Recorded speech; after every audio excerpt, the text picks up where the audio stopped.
Welcome to Learnino. അപ്പോൾ അങ്ങനെ കാത്തിരുന്ന ലെക്ചർ ഇൻ പോളി എക്സാമിനേഷൻ ഇന്ന് കഴിഞ്ഞു. പ്രതീക്ഷിച്ചതിനേക്കാളും കുറച്ചുകൂടെ എളുപ്പമുള്ള രീതിക്കായിരുന്നു ചോദ്യങ്ങളൊക്കെ വന്നിട്ടുണ്ടായിരുന്നു അല്ലെ. ഡയറക്റ്റ് ക്വസ്റ്റ്യൻസ് ഒത്തിരി ഉണ്ടായിരുന്നു. അപ്പോൾ നമ്മൾ തീരെ ഈ ഒരു ലെവലിൽ എക്സ്പെക്റ്റ് ചെയ്തിട്ടുണ്ടായിരുന്നില്ല. കാരണം ഇതിനേക്കാളും ടഫായിട്ടുള്ള പരീക്ഷ ഇതിനു മുമ്പ് നടന്നിട്ടുണ്ട്. ഈ ലെക്ചർ പോലൊരു എക്സാമിനേഷൻ നമ്മൾ ഇത്രയും ഈസി ആയിട്ട് വരും നമ്മൾ ആരും പ്രതീക്ഷിച്ചിട്ടുണ്ടാവില്ല. അപ്പോൾ അതുകൊണ്ട് തന്നെ കട്ട് ഓഫും എന്തായാലും ഉയർന്നു തന്നെ ഉണ്ടാവും. അപ്പം നമുക്ക് ഇന്നത്തെ കോഡ് സി ക്വസ്റ്റ്യൻ പേപ്പറിലെ 1 മുതൽ 50 ക്വസ്റ്റ്യൻ വരെയുടെ നമുക്ക് ചർച്ച ചെയ്യാം. ഏതൊക്കെയാണ് ആൻസർ കീ എന്നുള്ളത് കേട്ടോ. നോക്കാം. ഹലോ, അപ്പോൾ 51ാമത്തെ ചോദ്യം മുതൽ ഞാനാണ് എടുക്കാൻ പോകുന്നത് കേട്ടോ. നമുക്കൊന്ന് നോക്കി നോക്കാം എങ്ങനെയുണ്ടായിരുന്നു ഇന്നത്തെ പരീക്ഷ എന്ന്. എല്ലാവർക്കും പൊതുവെ എങ്ങനെയുണ്ടായിരുന്നു പരീക്ഷ? പൊതുവെ വളരെ എളുപ്പമായിരുന്നു അല്ലേ? എളുപ്പമായിരുന്നത് കൊണ്ട് തന്നെ നമ്മളുടെ കയ്യിൽ നിന്ന് ഒരുപാട് മിസ്റ്റേക്സ് വന്നിട്ടുണ്ടാവാനും സാധ്യതയുണ്ട്. അപ്പോൾ എല്ലാവരും ഒന്ന് നോക്കി നോക്കൂ, എല്ലാവരുടെയും കറക്റ്റ് ആൻസേഴ്സ് ഒക്കെ തന്നെയാണോ കിട്ടിയത് എന്ന് നമുക്കൊന്ന് നോക്കി നോക്കാം. Which of the following is A requirement for an instrumentation amplifier? ഇനി ഞാൻ പറയുന്നതിലും എന്തെങ്കിലും മിസ്റ്റേക്ക് ഉണ്ടെങ്കിൽ നിങ്ങൾ താഴെ കമന്റ് ചെയ്യണേ. അപ്പം നമുക്ക് നോക്കാം. Requirement for an instrumentation amplifier എന്തൊക്കെയാണ്? ലോ ഇൻപുട്ട് ഇംപിഡൻസും ലോ സ്ലൂ റേറ്റും ശരിയാവില്ല. High power consumption, low gain stability, ഇങ്ങനെയൊക്കെ റിക്വയർ ചെയ്ത് എങ്ങനെ ശരിയാവുക അല്ലേ? ഹൈ ഔട്ട്പുട്ട് ഇംപിഡൻസും ലോ സ്ലൂ റേറ്റും വേണ്ടേ? High gain and high CMRR, ഇതായിരിക്കണം ശരി. 51D. അടുത്തത് 52. Pass band gain of a second order Butterworth filter is. First order ഫിൽറ്ററിന്റെ ഗെയിൻ എന്ന് പറയുന്നത് 2 ആണെന്നും സെക്കൻഡ് ഓർഡറിന്റെ ഫസ്റ്റ് ഓർഡറിന്റെ 2 ആണെന്നും സെക്കൻഡ് ഓർഡറിന്റെ ഗെയിൻ എന്ന് പറയുന്നത് 1.586 ആണെന്ന് നമ്മൾ പഠിക്കുന്നുണ്ട്. ഓക്കെ, അപ്പൊ ഡി ആണ് അതിന്റെ ആൻസർ, 1.586. അടുത്ത ചോദ്യം. The time taken for conversion of 10-bit successive approximation A to D converter operating at a clock frequency of 1 MHz is. അപ്പോൾ ഇത് ചോദിച്ചിട്ടുള്ളത് സക്സസീവ് അപ്രോക്സിമേഷൻ രജിസ്റ്ററിന്റെ കാര്യമാണ്. അതിൽ നമുക്കറിയാം ടൈം ഫോർ കൺവേർഷൻ ടൈം എന്ന് പറഞ്ഞാൽ എന്താണ്? N × T ക്ലോക്ക് ആണ്.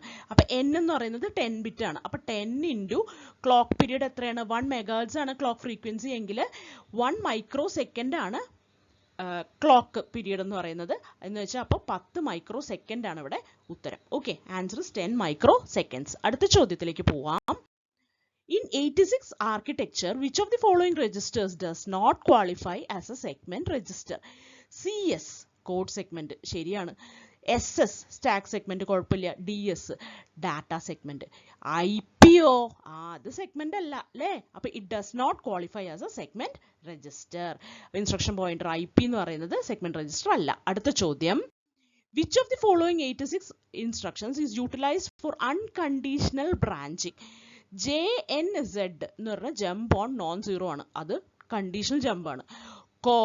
കോള് അൺകണ്ടീഷണൽ ജമ്പ് ആണ് കേട്ടോ.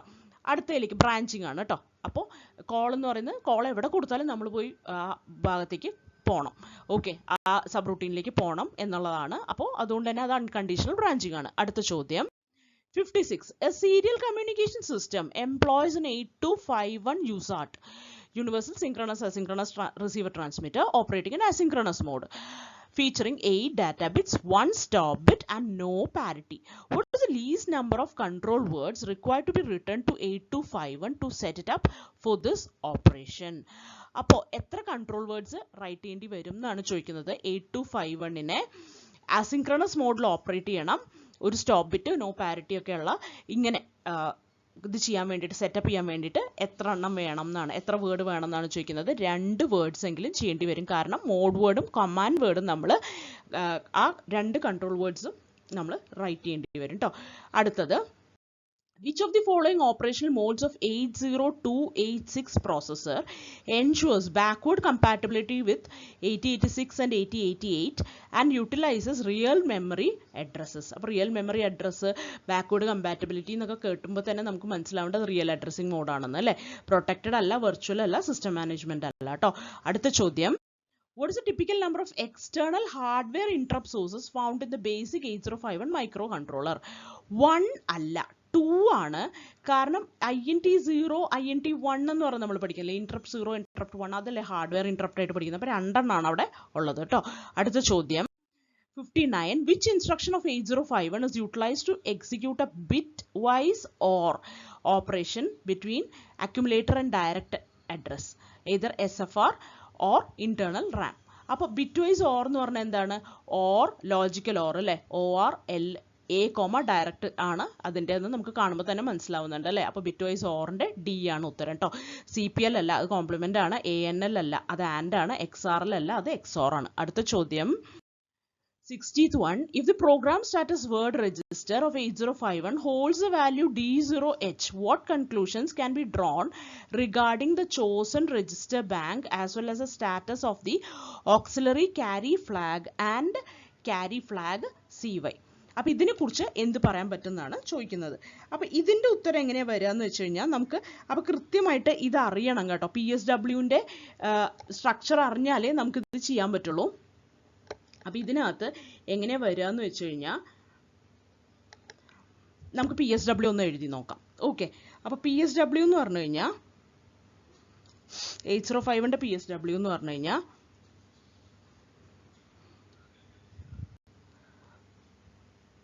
ആദ്യത്തെ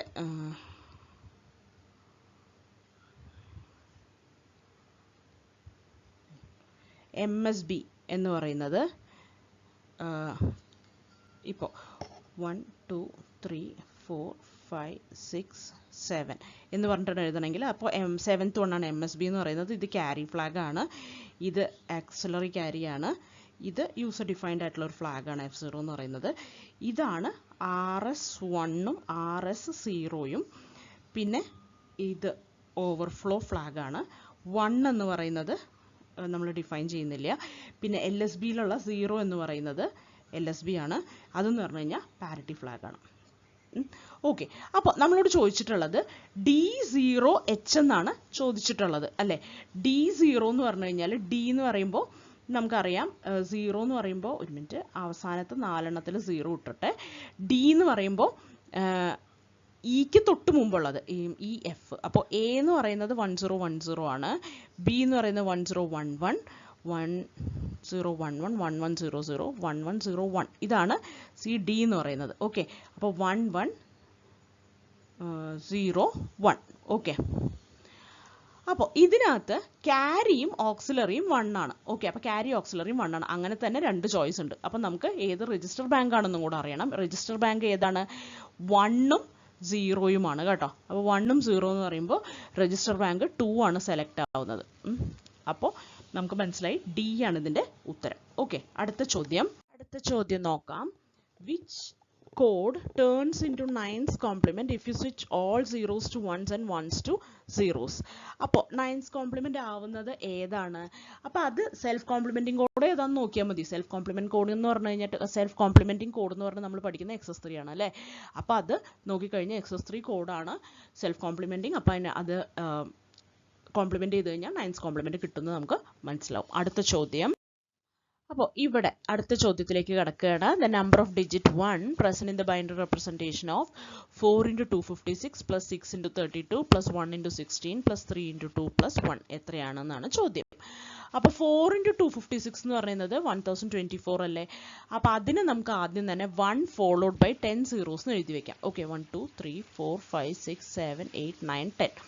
ഓക്കെ, പ്ലസ് 6 × 32 എന്ന് പറയുന്നത് 192 ആണ്. പ്ലസ് 16 വന്നു, പ്ലസ് 6, 16 + 6 + 1, 16 + 6 22 + 1 23. ഇപ്പോൾ 23, 192 + 23 എന്ന് പറയുന്നത് എത്ര കിട്ടും? ഇവിടെ 215 കിട്ടും. 215ന് നമ്മൾ ബൈനറി റെപ്രസെൻറ്റേഷൻ കണ്ടുപിടിച്ചാൽ മതി കേട്ടോ. അത് 1024ൻ്റെ കൂടെ ആഡ് ചെയ്യേണ്ട കാര്യമില്ല, കാരണം ഇവിടെ ഓൾറെഡി ഒരു 1 ഉണ്ട്. ഇത് 215 എന്ന് പറയുമ്പോൾ എന്തായാലും 11 ഡിജിറ്റ് അല്ല, അപ്പോൾ അതിലും ചെറുതാണ്. അപ്പോൾ വെറുതെ അത് ആഡ് ചെയ്താൽ മതി, നമുക്കപ്പോൾ എളുപ്പം കിട്ടും. ഓക്കെ, അപ്പോൾ എന്താണ് 215/2 എന്ന് പറഞ്ഞു കഴിഞ്ഞാൽ 1 കിട്ടി, 0 7ഉം കിട്ടും. ഓക്കെ, അപ്പോൾ ഇവിടെയൊക്കെ 1 ബാലൻസ് വരുന്നുണ്ട്. /2 ചെയ്യുമ്പോൾ ഇത് 106 ആയിരുന്നെങ്കിൽ 53 വന്നാനേ. അപ്പോൾ ഇവിടെ വീണ്ടും 1 വന്നു, ബാലൻസ് വരുന്നുണ്ട് കേട്ടോ. 52 ആയിരുന്നെങ്കിൽ 26 ആയാനേ. അപ്പോൾ 26ന് 13, ഇവിടെ 0 ആണ്. 13/2 ചെയ്യുമ്പോൾ വീണ്ടും 1, 13 12 ആയിരുന്നെങ്കിൽ 6 വന്നാനേ. 6ന് 3 എന്ന് പറയുന്നത് 1. ഓക്കെ, അപ്പോൾ ഇവിടെ വീണ്ടും വന്നു. അപ്പോൾ ഇപ്പോൾ മൊത്തത്തിൽ എത്ര ഒന്നുകളായി? 3/2 എന്ന് പറയുമ്പോൾ ബാലൻസ് 1 0 ആണ് കേട്ടോ അവിടെ. അപ്പോൾ എത്ര ഒന്നുകളായി? 1 2 3 4 5 അല്ലേ? അപ്പോൾ 5 ഇതുകളായി. ഒന്നുകൾ ഇവിടെയുണ്ട്, ഒരൊന്ന് ഇവിടെയുണ്ട്. അപ്പോൾ എന്ത് മനസ്സിലായി? മൊത്തത്തിൽ എത്ര ഒന്നുകളുണ്ട്? 6 ഒന്നുകൾ ഉണ്ട്. ഓക്കെ, 6 ones ഉണ്ട്. അടുത്ത ചോദ്യം, 7-bit Hamming code is received as 11111101. What is the correct code? അതായത് 7 ഡിജിറ്റ് ഉണ്ട് കേട്ടോ അവിടെ. അതായത് 1 2 3 4 5 6 7. ഓക്കെ, 7 ഡിജിറ്റ് ഉണ്ട്. അപ്പോൾ നമുക്കിത് എങ്ങനെ ചെയ്യാമെന്ന് വെച്ച് കഴിഞ്ഞാൽ ഇതിന് പാരിറ്റി ആയിട്ട് എടുക്കുക.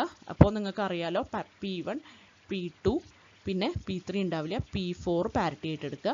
ഇതാണ് ഡാറ്റ. ഓക്കെ, ഡാറ്റ എന്ന് പറയുന്നത് D1 D0 ഉണ്ട്, D1 ഉണ്ട്, D2 ഉണ്ട്, D3 ഉണ്ട്. ഓക്കെ, അപ്പോൾ പാരിറ്റിയും ഡാറ്റ എങ്ങനെയാണ് മനസ്സിലായത്? 7 ബിറ്റാണ് മൊത്തത്തിലുള്ളത്. അപ്പോൾ പാരിറ്റി ബിറ്റ് എന്ന് പറയുന്നത് ഡാറ്റ ബിറ്റിനേക്കാളും അവർ തമ്മിലൊരു റിലേഷൻഷിപ്പ് ഉണ്ടല്ലോ, അങ്ങനെയാണ് നമ്മൾ കണ്ടുപിടിക്കുക കേട്ടോ. പാരിറ്റി ബിറ്റ് 3 ഉണ്ടെന്നും ഡാറ്റ ബിറ്റ് 4 ഉണ്ടെന്നും നമുക്ക് മനസ്സിലാവും. അപ്പോൾ അതിനുശേഷം നമ്മൾ എന്ത് ചെയ്യുമെന്ന് പറഞ്ഞു കഴിഞ്ഞാൽ പാരിറ്റി ബിറ്റുകൾ എവിടേക്കാണ് വരിക? 2:0 അവിടെ, 2:1 അവിടെ, 2:2 അവിടെ, പിന്നെ 2:3 ഉണ്ടെങ്കിൽ 2:3 അവിടെ. ഓക്കെ, അപ്പോൾ ആകെ 7 ബിറ്റല്ലേ ഉള്ളൂ. അപ്പം ഞാനിത് ഏറ്റവും എളുപ്പത്തിൽ എങ്ങനെയാണ് ചെയ്യാമെന്ന് പറഞ്ഞുതരാം. 1 2 3 4 5 0 ഇങ്ങനെയല്ലേ? ഓക്കെ, അപ്പോൾ അതായത് ബിറ്റിൻ്റെ പൊസിഷൻ നമ്പേഴ്സ് എഴുതി കഴിഞ്ഞാൽ 0 1 2 3 4 5 6 അല്ലേ? ഓക്കെ, അപ്പോൾ 2:0 അവിടെ, അതായത് ഇതിനെയാണ് നമ്മൾ P1 ആയിട്ട് എടുക്കുക. 2:0 1 ആയതുകൊണ്ടാണ് P1 എന്ന് വിളിക്കുന്നത് കേട്ടോ. ഇനി 2:2 P2. ഓക്കെ, ഇനി 2:3 2:2 എന്ന് പറയുന്നത് P4 അവിടെ. ഓക്കെ, അപ്പോൾ നമുക്ക് ഇത്രയേ കിട്ടുള്ളൂ. ഇനി 2³ കിട്ടുന്നില്ല അല്ലേ? 8ാമത്തെ സംഖ്യ ഇല്ല. അപ്പോൾ നമ്മൾ എന്ത് ചെയ്യും? P4 വെച്ച് ഇത് അവസാനിപ്പിക്കും. അപ്പോൾ ബാക്കിയുള്ളത് ഡാറ്റയാണെന്ന് മനസ്സിലാവും. അപ്പോൾ 3 പാരിറ്റി ഉണ്ടെന്നും ഡാറ്റയ്ക്ക് D0 D1 D2 D3 ഉണ്ടെന്നും മനസ്സിലാവും. ഇനി P1 എന്ന് പറയുന്നത് എന്താണ്? P1 എന്ന് പറയുന്നത് P1 XOR D0 XOR, അതായത് ഓരോന്നും വിട്ടിട്ട്, ഇതറിയാലോ അല്ലേ? P1 XOR D0 XOR P4 XOR D3 ആണ് P1 എന്ന് പറയുന്നത്. അപ്പോൾ P1 നോക്കിക്കഴിഞ്ഞാൽ എല്ലാ ഒന്നുകളാണ്. ഓക്കെ, അപ്പം 4 ഒന്നുകൾ വരും. അപ്പോൾ ഈവൻ പാരിറ്റി ശരിയാവുന്നുണ്ട്, P1 ശരിയാണ്. ഇനി P2ൻ്റെ കാര്യം നോക്കിക്കഴിഞ്ഞാൽ നമുക്ക് മനസ്സിലാവുന്നുണ്ട് എന്താണ്? P2 എന്ന് പറയുന്നത് 0 കേട്ടോ. അപ്പോൾ P2 XOR എന്താണ് വരേണ്ടത്? P2 എടുക്കുമ്പോൾ നമ്മൾ ഇത് 2 ഒരുമിച്ചുള്ളത് എടുക്കണം, അതിന് 2 വിടണം, പിന്നെ 2 ഒരുമിച്ചുള്ളത് എടുക്കണം. അപ്പോൾ ഒരു 0 1 2 1. ഓക്കെ, ഓർത്ത് വയ്ക്കുക. അപ്പോൾ P2ൻ്റെ എന്തൊക്കെയാണ് വരിക? P2 XOR D0 XOR D2 D3 അല്ലേ? D2 XOR D3. ഓക്കെ, അപ്പോൾ എത്ര കിട്ടും? 1 0 ആണ്, ബാക്കിയൊക്കെ 1 ആണ്. അപ്പോൾ തന്നെ മനസ്സിലായത് ഓഡ് പാരിറ്റിയാണ്, ഈവൻ പാരിറ്റി അല്ല. അപ്പോൾ P2ൻ്റെ അവിടെ തെറ്റിയിട്ടുണ്ട് കേട്ടോ. ഇനി P4 നോക്കി നോക്കാം. P4 എന്ന് പറഞ്ഞു കഴിഞ്ഞാൽ എങ്ങനെയാണ് കിട്ടുക? P4 എന്ന് പറഞ്ഞു കഴിഞ്ഞാൽ ഈ 4 മുതലുള്ള P4 മുതലുള്ള കാര്യങ്ങൾ ഇങ്ങോട്ടുള്ള ആളുകളെയാണ് കിട്ടേണ്ടത്. ഓക്കെ, അപ്പോൾ ഇങ്ങോട്ടുള്ളത് 3 പേരാണ്. അല്ല, P4 മുതൽ. ഓക്കെ, P4 D1 D2 ആണല്ലോ കിട്ടുക. 0 1 2 2 4. ഓക്കെ, ഇതാണ് P4 കേട്ടോ.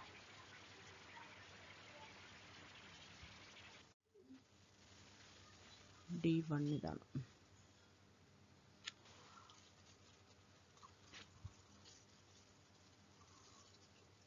അപ്പോൾ D1 ഇതാണ്. അപ്പോൾ P4 D1 D2 D3. Okay, അപ്പോൾ P4 XOR D1 D2 D1 ആണ്. D1 D2 D3. അപ്പോൾ ഇതൊക്കെ 1 ആണ്, എല്ലാം 4 എണ്ണവും 1 ആണ്. അത് ഈവൻ പാരിറ്റിയാണ്, അത് ശരിയാണ്. അപ്പോൾ P2 മാത്രമാണ് തെറ്റ്. എന്ന് വെച്ചാൽ P2ൻ്റെ സെക്കൻഡ് പൊസിഷനിലുള്ളതാണ് തെറ്റ്. സെക്കൻഡ് പൊസിഷൻ ഇപ്പോൾ 0 ആണ്, അത് തെറ്റാന്ന് പറഞ്ഞാൽ അത് 1 ആണ്. അപ്പോൾ ഫുള്ള് എല്ലാം കൂടെ 1 ഉള്ള ഇക്വേഷനാണ് കിട്ടാൻ പോകുന്നത്, കോഡാണ് കിട്ടാൻ പോകുന്നത്. അപ്പോൾ അതാണ് കറക്റ്റ് ആയിട്ടുള്ള കോഡ്. 7 ബിറ്റ് 1 ആയിട്ടുള്ള കോഡാണ് കറക്റ്റ് ആയിട്ടുള്ള കോഡ്. അടുത്ത് നോക്കാം. 64. An industrial plant has 3 sensors for monitoring machines P, Q and R. Alarm system should activate only when at least 2 machines are running simultaneously. The Boolean expression for the alarm control logic is. അപ്പോൾ at least 2 machine എങ്കിലും work ചെയ്യണം എന്ന് പറഞ്ഞാൽ എന്താണ്? പിയും ക്യൂവും at A time work ചെയ്യണം, അല്ലെങ്കിൽ ക്യൂവും ആറും അറ്റ് എ ടൈം വർക്ക് ചെയ്യണം, അല്ലെങ്കിൽ പിയും ആറും അറ്റ് എ ടൈം വർക്ക് ചെയ്യണം എന്ന് വെച്ചാൽ അതെന്താണ്? ഡി ആണ് അതിൻ്റെ ഉത്തരം. അടുത്ത ചോദ്യം. If only the logic inputs x and y are available, their complements x bar and y bar are not provided. What is the minimum number of 2 input NAND gates needed to realize a Boolean function x XOR y? x XOR y യുടെ അത് നമ്മൾ മുമ്പ് table പഠിച്ചിട്ടുള്ളതാണ് അല്ലേ? 2 input NAND ഉപയോഗിച്ചിട്ട് XOR എങ്ങനെ implement ചെയ്യുക? 4 minimum gate വേണം. അടുത്തത് which digital circuit component can function as a parallel to serial converter? അപ്പോൾ പാരലൽ ആയിട്ടുള്ള കുറേ ഡാറ്റ ഉണ്ട്, അതിനെ സീരിയൽ ആയിട്ടുള്ള ഡാറ്റയാക്കി മാറ്റണം. അപ്പോൾ പാരലൽ ടു സീരിയൽ എന്ന് പറഞ്ഞാൽ തന്നെ നമുക്കറിയാം ഒരു മക്സ് അവിടെ ഉണ്ടാവും അല്ലേ? ഒരു മക്സ് കൊടുത്തു, എന്നിട്ട് നമുക്ക് എന്ത് ചെയ്താൽ മതി? ഒരു കൗണ്ടറും കൂടി ഉണ്ട്. കൗണ്ടർ വേണമെങ്കിൽ അതെന്തെങ്കിലും ഒരു ക്ലോക്കിംഗ് ഫംഗ്ഷന് വേണ്ടിയിട്ടോ എന്തെങ്കിലും ഒരു കാര്യത്തിന് ഒരു കൗണ്ടറും കൂടെ യൂസ് ചെയ്ത് കഴിഞ്ഞാൽ മക്സ് വിത്ത് കൗണ്ടർ ആണെങ്കിൽ അതൊരു പാരലൽ ടു സീരിയൽ കൺവേർട്ടറായി മാറി. അപ്പോൾ ക്ലോക്ക്ഡ് ആയിട്ട് നമുക്ക് കൗണ്ടർ വഴി വേണമെങ്കിൽ ഔട്ട്പുട്ട് കിട്ടും. ഓക്കെ, അപ്പോൾ മൾട്ടിപ്ലെക്സർ വിത്ത് കൗണ്ടർ ആണ് ഉത്തരം. അടുത്ത ചോദ്യം. Which one of the following statement is not correct? In a ripple carry counter, addition time remains constant regardless of the number of bit. അല്ല, റിപ്പിൾ ക്യാരിയിൽ അങ്ങനെയല്ല, ബിറ്റ് കൂടുന്തോറും അഡീഷൻ ടൈം കൂടി വരും അല്ലേ? അപ്പോൾ ഇത് തെറ്റാണ്. ഇനി അടുത്തത് നോക്കാം. Full adder circuit can be implemented using 2 half adders and 1 OR gate. അത് വളരെ ശരിയായിട്ടുള്ള കാര്യമാണ്. 8-bit parallel adder can be build by cascading 2 4-bit parallel adders. അതും ശരിയായിട്ടുള്ള കാര്യമാണ്. Carry look ahead is used to enhance speed of parallel addition. അതും ശരിയാണ് അല്ലേ? നേരത്തെ ക്യാരി ഒക്കെ ജനറേറ്റ് ചെയ്ത് പ്രൊപ്പഗേറ്റ് ചെയ്യുന്നതുകൊണ്ട് നമുക്ക് ഭയങ്കര സ്പീഡ് കിട്ടുന്നുണ്ട് അല്ലേ? അപ്പോൾ എ ആണ് തെറ്റായിട്ടുള്ള കാര്യം. അടുത്ത ചോദ്യം. A 4-bit Johnson counter is initialized as 0000 and operates with a synchronous clock. What is the number of binary states that do not appear in its standard cycling sequence? അപ്പോൾ 4 ബിറ്റാണ് 0000 പറഞ്ഞാൽ അല്ലേ? അപ്പം നമുക്കറിയാം അൺയൂസ്ഡ് സ്റ്റേറ്റ് പറഞ്ഞാൽ എത്രയാണ്? Johnson കൗണ്ടറിൻ്റെ 2n - 2n ആണ്. Okay, അപ്പോൾ 2n എന്ന് പറഞ്ഞാൽ എത്രയാണ്? 4 ബിറ്റ് ഉണ്ട്. 2n എന്ന് പറഞ്ഞാൽ 2⁴ - 2 × 4 ആണ് ഈ ചോദിക്കുന്നത്. 2⁴ എന്ന് പറഞ്ഞാൽ 16 - 8 8 ആണ് ഇവിടെ ഉത്തരം. 16 - 8 8. ഓക്കെ, അടുത്ത ചോദ്യം. ഫ്ലിപ്പ് ഫ്ലോപ്പ് എന്താണ്? Combination logic circuit and edge sensitive ആണോ? കോമ്പിനേഷനിലേ അല്ല അല്ലേ? സീക്വൻഷ്യൽ സർക്യൂട്ടാണ്, എഡ്ജ് സെൻസിറ്റീവും ആണ്. ലെവൽ സെൻസിറ്റീവ് എന്ന് പറഞ്ഞാൽ നമ്മൾ ലാച്ചിനെയാണ് പറയുക കേട്ടോ. അടുത്ത ചോദ്യത്തിലേക്ക് കടക്കുകയാണ്. A ROM will be utilized to create a squarer that produces a square of a 4-bit number. What should be the size of the ROM? അപ്പം നമുക്ക് നോക്കാം. ഒരു 4 ബിറ്റ് നമ്പർ ആട്ടോ. 4 ബിറ്റ് നമ്പർ എന്ന് പറയുമ്പോൾ A0 A1 A2 A3 അതേപോലെ into A0 A1 A2 A3 തന്നെയാണ് കിട്ടേണ്ടത്. അപ്പോൾ എന്താണ് ഇത് ഫെച്ച് ചെയ്യേണ്ടത്? ആകെ A0 A1 A2 A3 എന്ന് പറയുന്ന 4 ബിറ്റ് ഫെച്ച് ചെയ്താൽ പോരെ? അപ്പോൾ അഡ്രസ് ലൈൻ 4 എണ്ണം മതി. അപ്പോൾ ഇതോ ആണ് ഉത്തരം. ഇനി എന്താണ് പ്രൊഡ്യൂസ് ചെയ്യുന്നത്? ഒരു സ്ക്വയർ ആണ് പ്രൊഡ്യൂസ് ചെയ്യുന്നത്. അപ്പം 4 ബിറ്റ് ഉപയോഗിച്ചുകൊണ്ട് നമുക്ക് ഉണ്ടാക്കാവുന്ന ഏറ്റവും വലിയ നമ്പർ ഏതാണ്? 1111 ആണ്. എന്ന് വെച്ചാൽ 15 ആണ്. 15 സ്ക്വയർ എന്താ? 225. 225 എന്ന് പറഞ്ഞു കഴിഞ്ഞാൽ മിനിമം എത്ര ഡിജിറ്റ്സ് വേണം, എത്ര ബിറ്റുകൾ വേണം 225 റെപ്രസെൻറ്റ് ചെയ്യാൻ വേണ്ടിയിട്ട്? നമുക്കറിയാം മിനിമം 225 എന്ന് പറയുമ്പോൾ 8 ബിറ്റെങ്കിലും വേണം അല്ലേ? 8 ബിറ്റ് വെച്ചിട്ട് 256 വരെ നമുക്ക് റെപ്രസെൻറ്റ് ചെയ്യാം. പക്ഷേ നമുക്ക് 225 മതി. അതിനായാലും 8 ബിറ്റ് തന്നെ വേണം. ഓക്കെ, അപ്പോൾ 8 ബിറ്റാണ് ഡാറ്റ ലൈൻ. അപ്പോൾ ഡാറ്റ ലൈൻ 8 ആണ്. സി ആണ് ഇവിടെ ഉത്തരം. ഓക്കെ, അടുത്ത ചോദ്യത്തിലേക്ക് കടക്കാം. Which logic families can function with a supply voltage ranging from 3 volt to 15 volt? അത് നമ്മൾ കാലങ്ങളായിട്ട് പഠിക്കുന്നതാണ്. അത് CMOS ആണ് എന്നുള്ളത് അല്ലേ? അടുത്ത ചോദ്യം. The output voltage of a 5-bit digital to analog converter binary ladder with a digital input of 11010 where logic 0 equals 0 volt and logic 1 equals 10 volt is. ഇത് എത്രയാണെന്നാണ് ചോദിച്ചിട്ടുള്ളത്? ഡാക്ക് അല്ലേ? നമുക്കിത് എളുപ്പത്തിൽ എങ്ങനെ ചെയ്യാം? 11010 എന്ന് പറഞ്ഞാൽ 11010 എന്ന് പറഞ്ഞാൽ ഇതിൻ്റെ വാല്യൂ കണ്ടുപിടിക്കുക. ഓക്കെ, നമുക്ക് ഈ ഡിജിറ്റൽ വാല്യൂവിനെ ഈ ബൈനറി വാല്യൂവിനെ നമുക്ക് ഡെസിമൽ ആക്കി നോക്കാം. അപ്പോൾ ഇത് എത്രയാണ് കിട്ടുക? ഇവിടെ 2 ഇവിടെ ഇത് 2⁻0, ഇത് 2⁻1, 2 സ്ക്വയർ, 2 ക്യൂബ്, 2⁻4, അതായത് 16 + 8 + 2 അല്ലേ? എന്ന് വെച്ച് കഴിഞ്ഞാൽ എത്ര കിട്ടും? 18 + 8 എന്ന് പറയുന്നത് 26. ഓക്കെ, അപ്പോൾ ഇവിടെ 26 ഉണ്ട്. മൊത്തം ഈ 5 ബിറ്റും കൊണ്ട് നമുക്ക് റെപ്രസെൻറ്റ് ചെയ്യാവുന്ന മാക്സിമം വാല്യൂ എത്രയാണ്? 32 ആണ് അല്ലേ? അപ്പം 26/32 × 10 എന്ന് ചെയ്തു കഴിഞ്ഞാൽ നമുക്ക് ഇവിടെ ആക്ച്വലി ആൻസർ കിട്ടും കേട്ടോ. അപ്പോൾ 26/32 എന്ന് പറഞ്ഞാൽ എത്രയാണ്? 13/16 × 10. ഇവിടെ 10 എന്ന് പറയുമ്പോൾ നമുക്ക് ഇതും വേണമെങ്കിൽ കളയാം. അപ്പോൾ എത്ര കിട്ടും? നമുക്കിവിടെ ഇത് 8ആയി, ഇത് 5ആയി. അപ്പോൾ 13 5 എന്ന് പറയുമ്പോൾ 65. 65/8. 65/8 എന്ന് പറയുമ്പോൾ തന്നെ നമുക്ക് മനസ്സിലായി ഇത് 8 പോയിന്റ് എന്താണ്ടാണ് അല്ലേ? 64 ആയിരുന്നെങ്കിൽ 8 കിട്ടിയാണ്. അപ്പോൾ 8.125 എന്ന് പറയുന്ന ഇതാണ് അതിൻ്റെ ഉത്തരം. ഓക്കെ, കിട്ടിയല്ലോ അല്ലേ? അടുത്ത ചോദ്യം. ദ പാൽ അല്ലെങ്കിൽ ഫേസ് ഓൾട്ടർനേറ്റിംഗ് ലൈൻ ഇന്ത്യയിലെ ആണ് നമ്മൾ പാൽ സിസ്റ്റം യൂസ് ചെയ്യുന്നത് അറിയാലോ. Colour encoding system in analogue television broadcasting is characterised by 525 lines per frame, 60 hertz field refresh rate. എന്ത് ഡൗട്ട് ഉണ്ടെങ്കിൽ ഈ 60 ഹെർട്സ് നോക്കിയാൽ മതി. 60 നമ്മുടെ അല്ല. ഓക്കെ, അത് NTSCക്കാണ് വരിക. 312.5 lines per frame, 60 hertz refresh rate, അതും അല്ല. അപ്പോൾ 50 ആണ് നമ്മുടെ ഉത്തരം. 50 ആണ് ഉത്തരം എന്ന് പറയുമ്പോൾ തന്നെ 625 ലൈൻസ് പെർ ഫ്രെയിം, അതും നമുക്കറിയാം. അപ്പോൾ C ആണ് അവിടെ ഉത്തരം കേട്ടോ. അടുത്ത ചോദ്യം. For long distance optical communication C band ആണ് നമ്മൾ ഉപയോഗിക്കുക കേട്ടോ. Which band is used? C band is used because attenuation of light is minimal in this range. അടുത്ത ചോദ്യം. In digital modulation technique QPSK എന്താണ്? ശരിക്കും ഇങ്ങനത്തെ ചോദ്യങ്ങളൊക്കെ കാണുമ്പോൾ നമുക്ക് തന്നെ വിഷമാവും അല്ലേ? കുറേയൊക്കെ ടഫായിട്ട് പഠിച്ചിട്ടൊക്കെ പോയിട്ടുള്ളവരാണെങ്കിൽ ഒരുപാട് വിഷമായിട്ടുണ്ടാവും. കാരണം ഇത്ര എളുപ്പമുള്ള ചോദ്യങ്ങളാണോ അവിടെ ചോദിക്കുന്നത് എന്നോർത്തിട്ട് അല്ലേ? ചിലപ്പോൾ ചിലർക്ക് സന്തോഷമാവും, എളുപ്പമാണല്ലോ എന്ന്. പക്ഷേ ക്വസ്റ്റ്യൻ പേപ്പർ എളുപ്പമാകുമ്പോൾ നമ്മൾ എപ്പോഴും ആലോചിക്കേണ്ട കാര്യം കട്ട് ഓഫ് വളരെ ഹൈ ആയിരിക്കും. ഒരുപാട് ആളുകൾക്ക് ഇതൊക്കെ നല്ലോണം അറിയാവുന്ന, വളരെ സിമ്പിളായിട്ടുള്ള ബേസിക് ആയിട്ടുള്ള കാര്യങ്ങൾ നല്ലോണം അറിയാവുന്ന ഒരുപാട് പേരുണ്ടാവും. അവരൊക്കെ നല്ലോണം കയറിപ്പോവും. ഓക്കെ, നമുക്ക് പലതും ചെറിയ ചെറിയ കാര്യങ്ങൾ ഒരുപാട് തെറ്റാൻ സാധ്യത ആളുകളും ഉണ്ട്. ഒരുപാട് കുറേ ഫോർമുലയും കാര്യങ്ങളൊക്കെ വരുമ്പോൾ മാത്രം ചെയ്യാൻ അറിയാവുന്ന ആളുകളും ഉണ്ടാവും. അപ്പോൾ കുറേ പേര് ഗേറ്റ് ലെവലിലൊക്കെ പഠിച്ചവരുണ്ടാവും. അവർക്കൊക്കെ വിചാരിക്കുന്നുണ്ടാവും അയ്യോ വെറുതെ ആയല്ലോ പഠിച്ചതെന്ന്. പക്ഷേ പഠിക്കുന്നത് ഒരിക്കലും വെറുതെ ആവുന്നില്ല കേട്ടോ, അതുകൊണ്ട് പേടിക്കണ്ട. അപ്പോൾ in digital modulation technique QPSK എന്താണ്? Quadrature phase shift keying. അടുത്ത ചോദ്യം. Cellular CDMA uses frequency band of. Cellular CDMA എന്ന് പറയുമ്പോൾ എത്ര ഫ്രീക്വൻസി ബാൻഡ്? 824 MHz മുതൽ 894 MHz വരെയാണ്. അപ്പോൾ ഇതൊക്കെ നമ്മൾ കറക്റ്റായിട്ട് ഇങ്ങനെ പഠിച്ച് ബൈ ഹാർട്ട് പഠിച്ചു വെക്കേണ്ട കാര്യങ്ങളാണ്. ഇതൊക്കെ എല്ലാവർക്കും അറിയണമെന്നില്ല. പക്ഷേ കാലങ്ങളായിട്ട് ഇതിങ്ങനെ ഫോളോ ചെയ്യുന്നവർക്ക്, ബേസിക് ആയിട്ടുള്ള കാര്യങ്ങൾ നല്ലോണം ഫോളോ ചെയ്യുന്നവർക്ക് നല്ലോണം അറിയുന്ന കാര്യമായിരിക്കും കേട്ടോ. അടുത്തത് ട്രപ്പാറ്റ് ഡയോഡ്. ട്രപ്പാറ്റ് എന്താണ്? ട്രപ്പാറ്റിൽ അവലാഞ്ചെ വരുന്നുണ്ട്, പ്ലാസ്മ വരുന്നുണ്ടെന്ന് മാത്രം അവിടെ ഓർത്ത് വെച്ചാൽ മതി. അപ്പോൾ എന്താണ്? Trapped plasma avalanche triggered transit time diode. Okay, അടുത്ത ചോദ്യം. ഇൻ റഡാർ റേഞ്ച് ഇക്വേഷൻ, റഡാറിന്റെ റേഞ്ച് ഇക്വേഷനിലെ റേഞ്ച് എന്ന് പറയുന്നത് എന്താണ്? Something the whole raise to 1/4 എന്നൊക്കെ പഠിച്ചത് ഓർമ്മയില്ലേ? അപ്പോൾ അതിൽ P എന്ന് പറയുന്ന ഒരു സാധനം പഠിക്കുന്നുണ്ട്. P ട്രാൻസ്മിറ്റ്, PT എന്ന് പറഞ്ഞൊരു സംഭവം പഠിക്കുന്നുണ്ട് അല്ലേ? ആ PT എന്ന് പറയുന്നതാണ് ഈ ട്രാൻസ്മിറ്റർ പവർ എന്ന് പറയുന്നത്. അതുമായിട്ട് എന്താ റിലേഷൻ എന്നാണ് ചോദിക്കുന്നത്. ഡയറക്ട്ലി പ്രൊപ്പോർഷണൽ ആണോ? അല്ല. ഇൻവേഴ്സ്ലി പ്രൊപ്പോർഷണൽ ആണോ? അല്ല. Directly proportional to the 4th root of the transmitted power. Okay, അപ്പോൾ അതാണ് അവിടെ ഉത്തരം. അടുത്ത ചോദ്യം. Which of the following is a property that LTI systems follow? LTI systems-നുള്ള പ്രോപ്പർട്ടി എന്തൊക്കെയാണ്? കമ്മ്യൂട്ടേറ്റീവ് പ്രോപ്പർട്ടി ഉണ്ട്, അസോസിയേറ്റീവ് പ്രോപ്പർട്ടി ഉണ്ട്, ഡിസ്ട്രിബ്യൂട്ടീവ് പ്രോപ്പർട്ടി ഉണ്ട്. ഓൾ ഓഫ് ദി അബവ് ആണ് ഉത്തരം. അടുത്ത ചോദ്യം.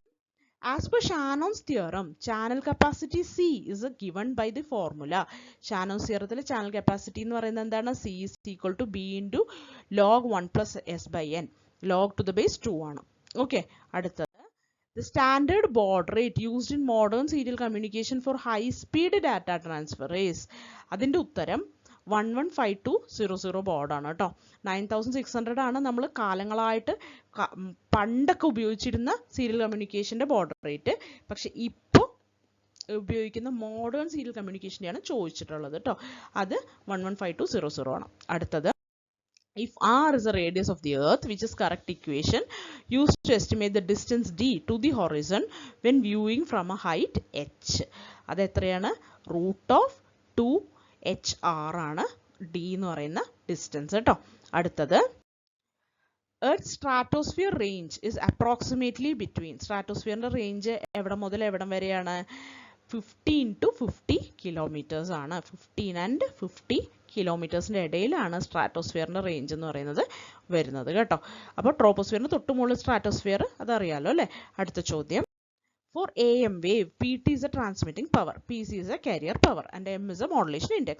Then PT is given by, PT എന്താണ്? PC into 1 plus M square by 2. അടുത്ത ചോദ്യം C ആണ് ഉത്തരം. 85. In an AM super heterodyne receiver, the intermediate frequency IF is, IF എത്രയാണ്? 455 കിലോഹെർട്സ് ആണ്. 10.7 എന്തിൻ്റെയാണ്? FM ൻ്റെയാണ് കേട്ടോ. അടുത്തത് നോക്കാം. In dash modulation technique, the minimum channel bandwidth is used. ഇവിടെ VSB ഉണ്ട്, DSBSC ഉണ്ട്, AM ഉണ്ട്, SSBSC ഉണ്ട്. ഇതിലെ ഏതാണ് മിനിമം ചാനൽ വിഡ്ത്ത്? അപ്പോൾ അത് SSBSC ആണ്. അടുത്ത ചോദ്യം, പ്രീഎംഫസിസ് സർക്യൂട്ട് എന്താണ്? അതൊരു ഹൈ പാസ് ഫിൽട്ടർ ആണ്. അത് ഹൈ ഫ്രീക്വൻസിനെ അല്ലേ പാസ് ചെയ്യുക, അപ്പോൾ ഹൈ പാസ് ആണ്. ഡിഎംഫസിസ് സർക്യൂട്ട് എന്താണ്? അതൊരു ലോ പാസ് ഫിൽട്ടർ ആണ്. അപ്പോൾ ഹൈ പാസും ലോ പാസും ഉത്തരം D ആണ് കേട്ടോ. അടുത്ത ചോദ്യം, which of the following is not a property of discrete Fourier transform? discrete Fourier transformന് linearity property ഉണ്ട്, convolution property ഉണ്ട്, multiplication property ഉണ്ട്, asymmetry എന്ന് പറഞ്ഞൊരു പ്രോപ്പർട്ടി ഇല്ല. ഓക്കെ, അപ്പൊ ഇതാണ് B ആണ് കൃത്യമായിട്ടുള്ള ഉത്തരം, asymmetry property. അടുത്ത ചോദ്യം, among the following satellite TV dish uses, satellite TV ഡിഷിന്റെ ആന്റിന ഏതാണ്? നമ്മൾ പഠിച്ചിട്ടുള്ളതാണ്, പാരാബോളിക് റിഫ്ലക്ടർ. ഓക്കെ, ലൂപ്പ് അല്ല, യാഗിയുടെ അല്ല, ലോഗ് പീരിയോഡിക്കും അല്ല. അടുത്ത ചോദ്യം, ഇനി interlaced scanning technique, the scanning takes place on, എവിടെയാണ് സ്കാനിങ് ഉണ്ടാവുക ഇന്റർലേസ്ഡ് സ്കാനിങ്ങിൽ? All lines of an image? No. Odd and even lines of an image in separate passes? അതെ കേട്ടോ, ഓഡ് ആൻഡ് ഈവൻ ലൈൻസിലാണ് ഇതിൽ ഉണ്ടാവുക കേട്ടോ, സ്കാനിങ് ഉണ്ടാവുക. ലൈൻസ് ഇൻ റാൻഡം ഓർഡർ ഒന്നും അല്ല, lines from top to bottom and then bottom to top. അത് ശരിയാണ്, പക്ഷേ ഇന്റർലേസ്ഡ് സ്കാനിങ് എന്ന് പറയുമ്പോൾ ഈവൻ ആൻഡ് ഓഡ് ലൈൻസിന്റെ കാര്യം പ്രത്യേകം പറയണം. ഓക്കെ, അപ്പോൾ B ആണ് ഉത്തരം. അടുത്ത ചോദ്യം, in a cathode ray tube used for precision beam control in oscilloscopes, electrons are emitted from a heated cathode and accelerated through a potential difference of 810 volt before entering the deflection system. The magnitude of electron's velocity upon leaving the accelerating anode is, magnitude of velocity ആണ് ചോദിച്ചിട്ടുള്ളത്. അതായത് ഒരു electron ഉണ്ടായിരുന്നു, കുറേ electrons ഉണ്ടായിരുന്നു. ആ ഇലക്ട്രോൺസിന് എന്തുണ്ടായിരുന്നു? Electrostatic potential energy ഉണ്ടായിരുന്നു. എന്ന് വെച്ചാൽ Q into V ഉണ്ടായിരുന്നു എന്ന്. Q എന്ന് പറയുന്നത് എന്താണ്? ഇലക്ട്രോൺ ചാർജ്, V എന്ന് പറയുന്ന വോൾട്ടേജ്, പൊട്ടൻഷ്യൽ ഡിഫറൻസ്. അതെന്തായി മാറിയെന്ന്? കൈനറ്റിക് എനർജിയായി മാറിയെന്ന്. അപ്പോൾ ½ mv² ആയിട്ട് മാറിയെന്ന്. ഓക്കെ, ഈ V എന്ന് പറയുന്ന വെലോസിറ്റി കണ്ടുപിടിക്കണം എന്നായി പറയുന്നത്, അത്രേ ഉള്ളൂ. അപ്പോൾ V² എന്താന്ന്? 2qv/m. അപ്പോൾ V എന്ന് പറയുന്ന √2q ബിഗ് V എന്ന് പറയുന്ന വോൾട്ടേജ്, ഈ 810 വോൾട്ടിനെ കേട്ടോ പറയുന്നത്, /m. അപ്പോൾ 2 into q എന്ന് പറയുന്നത് നമുക്കിവിടെ തന്നിട്ടുണ്ട് 1.6 × 10⁻⁻19. V എന്ന് പറയുന്ന 810 വോൾട്ട്, M എന്ന് പറയുന്നത് 9.11 × 10⁻31 kg. എല്ലാം കൂടെ സബ്സ്റ്റിറ്റ്യൂട്ട് ചെയ്യുമ്പോൾ നമുക്ക് എന്ത് കിട്ടി? 16.8 × 10⁶ m/s ആണ് കിട്ടുക കേട്ടോ. അടുത്ത ചോദ്യം, a 3.5 digital multimeter has a spec of ±1% plus 5 counts and is measuring 15 volt on the 20 volt range. What is the total error? Okay, അപ്പോൾ 1% പ്ലസ് 5 കൗണ്ടും ഉണ്ട്. അതിൻ്റെ സ്പെക്ക് അങ്ങനെയാണ് തന്നിട്ടുള്ളത്. അപ്പോൾ അക്യുറസി ടോളറൻസ് ഇങ്ങനെയാണ് തന്നിട്ടുള്ളത്. നമുക്ക് നോക്കാം. ഈ 1% എന്ന് പറയുന്നത് 15ന്റെ 1% ആണല്ലോ അപ്പോൾ ഉണ്ടാവുക, മിസ്റ്റേക്ക് ഉണ്ടാവുക. അപ്പോൾ 15ന്റെ 1% മിസ്റ്റേക്ക് ഉണ്ടാവാൻ സാധ്യതയുണ്ട്. 15ന്റെ 1% എന്ന് പറയുന്നത് എത്രയാണ്? അതെന്ന് പറയുന്നത് 0.15 അതുണ്ട്. പ്ലസ് ഒരു 5 കൗണ്ടും മിസ്റ്റേക്ക് ഉണ്ടാവും. ഓക്കെ, അപ്പോൾ 5 കൗണ്ടിൽ മിസ്റ്റേക്ക് എന്ന് പറഞ്ഞാൽ എന്താണ്? അതായത് 20 വോൾട്ട് റേഞ്ചിനെ ഇത് 3.5 ഡിജിറ്റൽ മീറ്റർ അല്ലേ? അപ്പോൾ 20 വോൾട്ടിന് ഇത് എങ്ങനെയാണ് കാണിക്കാൻ പോകുന്നത്? 19.99 എന്നാണ് ഇവിടെ കാണിക്കാൻ പോകുന്നത് അല്ലേ? 19.99. കാരണം എന്താ? 3.5 ആയതുകൊണ്ട് 3 ഡിജിറ്റ്, 9 മാക്സിമം വരെയുള്ള ഡിജിറ്റും കാണിക്കും. ഹാഫ് എന്ന് പറയുന്നത് 1/2 ആണ്. ഈ 1/2 എന്ന് പറയുന്നത് ഇത് 0 ഓ 1 ഓ ആവാം. അപ്പോൾ ഇത് 1 ആയിരിക്കും, 20 വോൾട്ട് ആയതുകൊണ്ട് തന്നെ ഇത് 1 ആയിരിക്കും. അപ്പം 19.99 എന്നാണ് 20 വോൾട്ടിനെ കാണിക്കാൻ പോകുന്നത്. അപ്പോൾ ഇവിടെ എത്രയായി എറർ എന്ന് പറയുന്നത്? 20 വോൾട്ട് മൈനസ് 19.99. അതെത്ര കിട്ടി? 0.01. അത് 5 കൗണ്ടല്ലേ വരുന്നത്, അപ്പോൾ ഇൻറ്റു 5 എന്ന് ചെയ്യണം. അപ്പോൾ എത്ര കിട്ടി? 0.05 എന്നും കിട്ടി. അപ്പോൾ ഇത്രയും കാര്യങ്ങൾ കിട്ടിയല്ലോ. ഇപ്പം ഇനി എന്ത് ചെയ്യണം, ഈ 0.15 എന്ന് പറയുന്ന എററുണ്ട്, ഈ 0.05 എന്ന് പറയുന്ന എററുണ്ട്, രണ്ടും കൂടെ ഒന്ന് കൂട്ടിയാലോ. 0.15 പ്ലസ് 0.05 എത്ര കിട്ടി? 0.20 വോൾട്ട്. പ്ലസ് ഓർ മൈനസ് ആണ്, ഇത് പ്ലസ് ഓർ മൈനസ് ആണല്ലോ. അപ്പോൾ പ്ലസ് ഓർ മൈനസ് 0.20 വോൾട്ട് ആണ് ഉത്തരം. അടുത്ത ചോദ്യം. An analog multimeter rated at 20 kilo ohm per volt sensitivity is used to measure a DC voltage across a load. If the multimeter is set to 10 volt range, which of the following best represents the input resistance presented by the meter to the circuit during this measurement? നമുക്ക് നോക്കാം എന്താണ് വരാന്ന്. അപ്പം നമ്മൾ input റെസിസ്റ്റൻസിനെ കുറിച്ചാണ് ചോദിക്കുന്നത്. Input resistance എന്തോരം ഉണ്ടാവും? അനലോഗ് മൾട്ടിമീറ്റർ എന്താ ചെയ്യണത്? DC വോൾട്ടേജ് മെഷർ ചെയ്യണം. അപ്പോൾ 20 കിലോ ഓം പെർ വോൾട്ട് സെൻസിറ്റിവിറ്റി ഉള്ള 10 വോൾട്ട് റേഞ്ച് മെഷർ ചെയ്യുന്ന നമ്മുടെ മൾട്ടിമീറ്ററിൻ്റെ ഇൻറ്റേർണൽ റെസിസ്റ്റൻസ് എത്രയായിരിക്കും? ചുമ്മാ ഇൻറ്റു ചെയ്താൽ മതി അല്ലേ. 200 കിലോ ഓം കിട്ടും internal resistance of multimeter. Okay, ഇത്രയും നമുക്ക് മനസ്സിലായി. പിന്നെ മറ്റൊരു കാര്യം കൂടെ നമുക്കറിയാം, DC വോൾട്ടേജ് ആണ് ഈ മെഷർ ചെയ്യുന്നത്. വോൾട്ടേജ് മെഷർ ചെയ്യുക എന്ന് പറഞ്ഞാൽ തന്നെ അതിൻ്റെ അർത്ഥം എന്താ? പാരലൽ ആയിട്ടാണ് നമ്മൾ മൾട്ടിമീറ്റർ കണക്ട് ചെയ്യാൻ പോകുന്നത് അല്ലേ. മൾട്ടിമീറ്റർ ഇതാണെങ്കിൽ മൾട്ടിമീറ്റർ നമ്മൾ പാരലൽ ആയിട്ടാണ് കണക്ട് ചെയ്യാൻ പോകുന്നത്. ഓക്കെ, അപ്പം മൾട്ടി പാരലൽ ആയിട്ടാണ് കണക്ട് ചെയ്യാൻ പോകുന്നത്. അപ്പം മൾട്ടിമീറ്ററിൻ്റെ ഇൻറ്റേർണൽ റെസിസ്റ്റൻസ് 200 കിലോ ഓമും ഉണ്ട്. ഇത് മനസ്സിൽ വെച്ചിട്ട് നമുക്കിതൊന്ന് വായിച്ചു നോക്കിയാലോ. Multimeter behaves like a 200 kilo ohm resistor in series with measured voltage അല്ല കേട്ടോ. Multimeter offers a parallel resistance of 200 kilo ohm across a load. ശരിയായി. മൾട്ടിമീറ്റർ ആക്സസ് 20 കിലോ ഓം അല്ല. Meter draws 20 micro ampere per volt എന്നും പറയാൻ പറ്റില്ല. അപ്പോൾ B ആണ് ഉത്തരം. അടുത്ത ചോദ്യം. An LCD panel has a resolution of 1280 by 720 pixels. Each pixel consists of 3 subpixels, red, green and blue, and each subpixel uses 8-bit color depth. If one full frame is stored in memory without compression, what is the total memory required to store one frame in megabytes? ഇതെങ്ങനെ ചെയ്യും?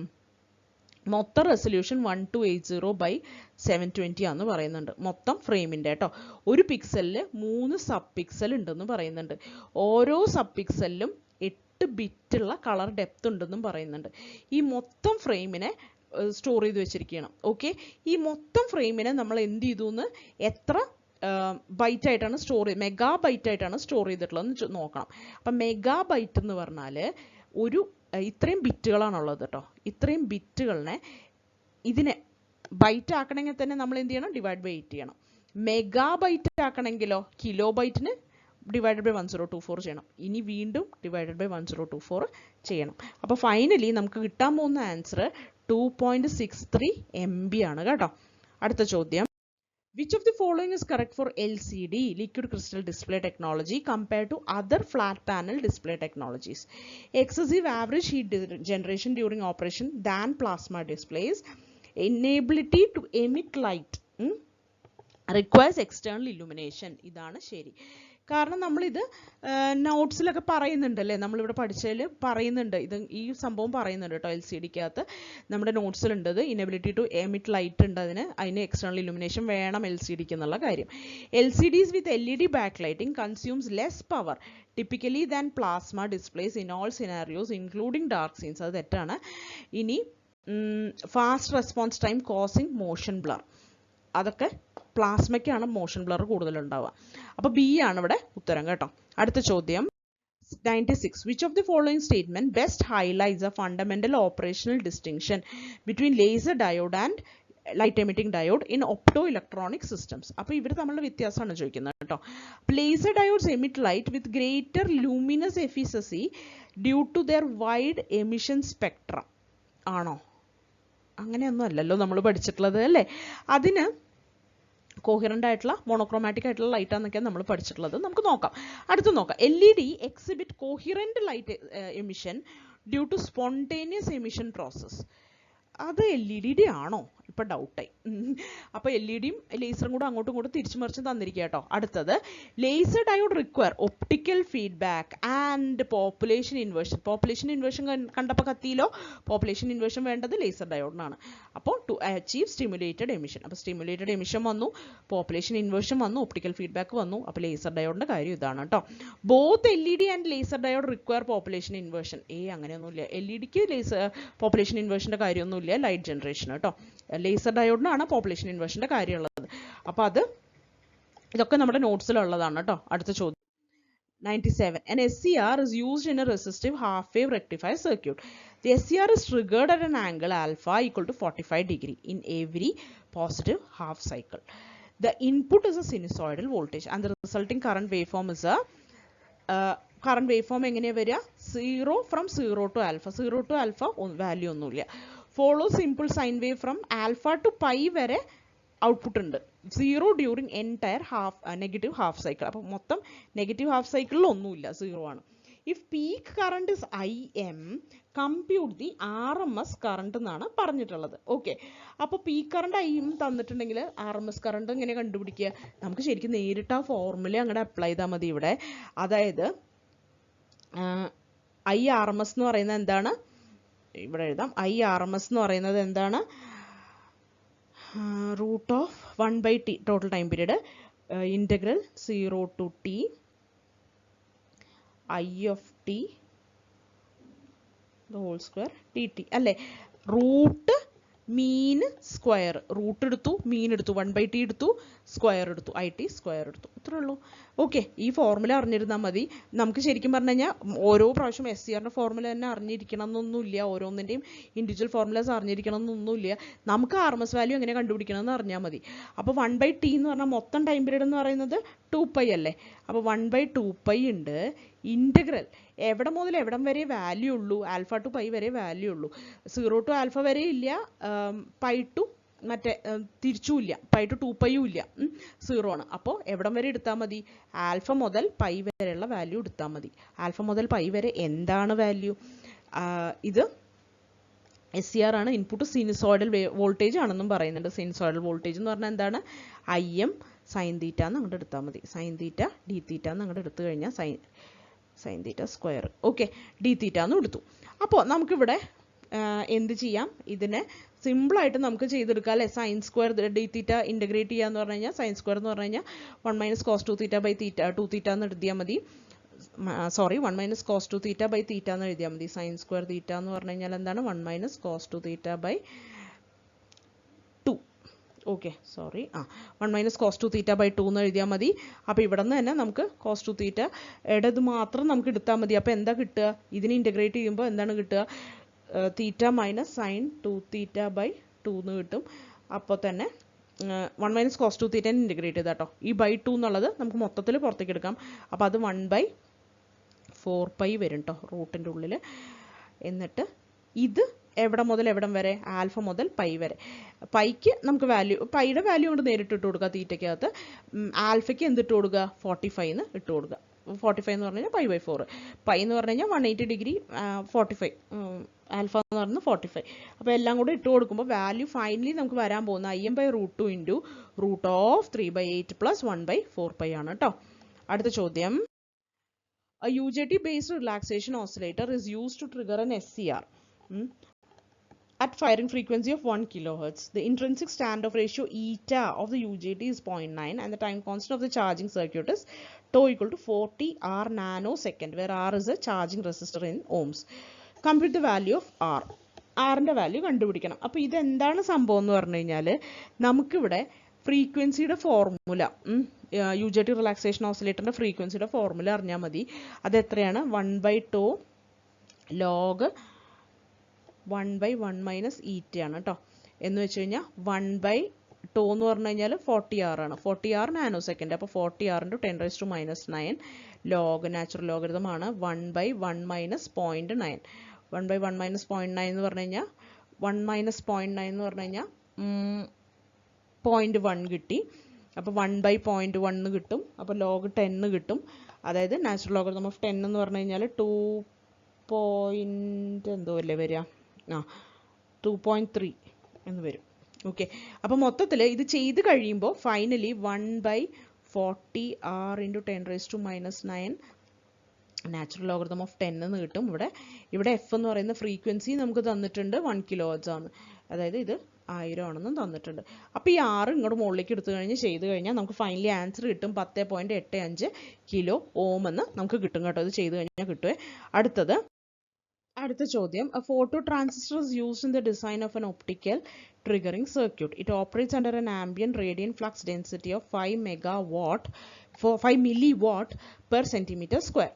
Device characteristic curve is shown in the accompanying graph, which gives the photo-induced base current IB as a function of radiant flux density. Assuming DC current gain HF equal to 40, calculate the current collector current. അപ്പോൾ photo transistor ആണ്, HF തന്നിട്ടുണ്ട്, HF എന്ന് പറയുന്നത് ബീറ്റയാണ്, അത് 14 തന്നിട്ടുണ്ട്. Collector current കണ്ടുപിടിക്കണം. IB ഉണ്ടെങ്കിൽ collector current നമുക്ക് ഈസി ആയിട്ട് കണ്ടുപിടിക്കാം അല്ലേ. IC/IB ആണ് ഈ 40 എന്ന് പറയുന്നത് അല്ലേ. അപ്പോൾ IB എങ്ങനെയാണ് കണ്ടുപിടിക്കുക? അത് ഇവിടെ തന്നിട്ടുണ്ട് 5 മില്ലി വാട്ട് ആണെന്ന്. അപ്പോൾ 5 ഏകദേശം ഇവിടെ 5 വരുന്ന അവിടെ മുകളിലേക്ക് എടുത്ത് നോക്കിക്കഴിഞ്ഞാൽ IB എത്രയാണ് വരുന്നത്? IB 8 ആണ് വരുന്നത് അല്ലേ. അപ്പോൾ IB ഇവിടെ എന്തായിട്ട് എടുക്കണം? 8 മൈക്രോ ആംപിയർ ആയിട്ട് എടുക്കണം. അപ്പോൾ IC എന്ന് പറയുന്നത് എന്ത് കിട്ടും? 40 × 8 മൈക്രോ ആംപിയർ എന്ന് പറഞ്ഞ് കിട്ടും. അത് എത്രയാണ്? 40ഉം 8 എന്ന് പറയുന്നത് 320 മൈക്രോ ആംപിയർ, അല്ലെങ്കിൽ എത്ര മില്ലി ആംപിയർ? 0.32 മില്ലി ആംപിയർ കേട്ടോ. അടുത്ത ചോദ്യം, which of the following statement about DIAC are correct? A DIAC is a bidirectional device that conducts only after its breakover voltage is reached. സത്യമാണ്. It can be called as gateless triac. സത്യമാണ്. It has symmetrical breakdown characteristics. സത്യമാണ്. All the above statements are true. അപ്പോൾ D is the right answer. അപ്പോൾ എല്ലാവരുടെയും പരീക്ഷ എങ്ങനെ ഉണ്ടായിരുന്നു എന്നൊക്കെ ഒന്ന് കമൻറ്റ് ചെയ്യണേ. എല്ലാവർക്കും വലിയ കുഴപ്പമില്ലായിരുന്നു, എളുപ്പമായിരുന്നു എന്നൊക്കെ വിചാരിക്കുന്നു. എനിക്ക് കുറേ കാര്യങ്ങളൊക്കെ ഞാനും എഴുതിയിരുന്നു പരീക്ഷ. ഞാനിപ്പോൾ പറയുമ്പോൾ ഭയങ്കര ഈസി ആയിട്ടൊക്കെ പറയുന്നുണ്ടെങ്കിലും കുറേ കാര്യങ്ങൾ എനിക്കും കിട്ടിയിട്ടുണ്ടായിരുന്നില്ല. കുറേ സിമ്പിളായിട്ടുള്ള കുറേ കാര്യങ്ങൾ തെറ്റിക്കുകയും ചെയ്തു. അതിലൊക്കെ ഭയങ്കര വിഷമമുണ്ട്. അപ്പോൾ എന്തായാലും എല്ലാവർക്കും ഓൾ ദി ബെസ്റ്റ്. അടുത്ത് തന്നെ പെട്ടെന്ന് തന്നെ നമുക്ക് ആൻസർ കീ വരുമെന്ന് വിചാരിക്കാം. പ്രൊവിഷണൽ കീ വരുമ്പോൾ എന്തെങ്കിലും മിസ്റ്റേക്കുകൾ ഉണ്ടെങ്കിൽ നമുക്ക് ചലഞ്ച് ചെയ്യുകയും ചെയ്യാം കേട്ടോ. അപ്പോൾ ഇതിൽ പറഞ്ഞിട്ടുള്ളതിൽ എന്തെങ്കിലും മിസ്റ്റേക്കുകളൊക്കെ ഉണ്ടെങ്കിൽ, കാൽക്കുലേഷൻ മിസ്റ്റേക്കൊക്കെ ഉണ്ടെങ്കിൽ ഒന്ന് പറയണേ. അപ്പോൾ എല്ലാവർക്കും താങ്ക്